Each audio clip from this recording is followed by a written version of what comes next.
What's the point in box jumps? How do you choose which variations of jumps to program? So with the box jump, there's three different reasons you use a box jump. The first reason you would use a box jump is you're involved in a fitness sport which tests you with the box jump, something like CrossFit, where you just get better at doing a box jump more efficiently. That's a certain aspect of becoming stronger, more powerful, so you can jump more easily. There's a certain aspect of becoming fitter, so you can do repeated jumps more easily. And then, at a more important note for this particular application, you gain a skill of doing a box jump very efficiently, which basically means not moving your body mass a huge amount through space, but rather moving your legs onto the box and then standing up afterwards. The second application of when you should use a box jump is people who are getting into plyometrics and learning about how to move their body through space. When we're using plyometrics, there's a couple of things that really hold us back. One of the major things that hold us back is the accepting of load in the falling position. So imagine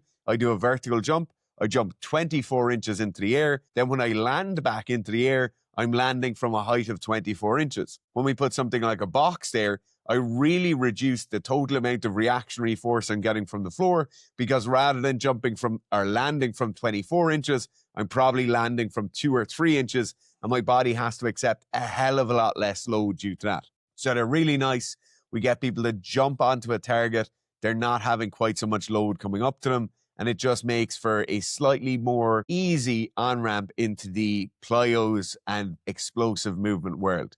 Now, the second advantage of a box jump in this application is that the box gives you a direct target to jump to. The problem with plyometrics, and it's a similar problem in speed training or many of the power training applications, is that you don't necessarily have a target. In weightlifting, we tell people to move faster, and they want a cue, they want a movement, they want something to make them move faster, but you yourself have to be forced to move faster. And the box jump is really nice because there's a direct target there that you have to jump onto. Now, obviously, we can do a great job, jump really high, get our hips really high into space, or we can do a kind of shitty box jump and just pull our feet up and land in a squat position. Either way, you still have a target to get to, and either way, it's a nice way of forcing progression with people's jumps. The final time it's really useful to use a box jump is people who are in a weightlifting style sport where they need to contract and then relax very, very quickly. So this is really good in sports like parkour, in sports like weightlifting. Imagine you're pulling maximally on a very heavy barbell during a clean.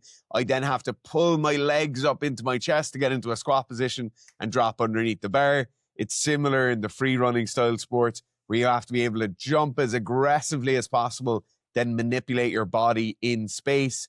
This involves a certain amount of motor skill learning, a certain amount of kinesthetics, certain amount of just general good movement practices and efficient mobility. So that's the third application. But generally speaking, box jumps are first kind of go-to once you've gotten beyond jumping and landing.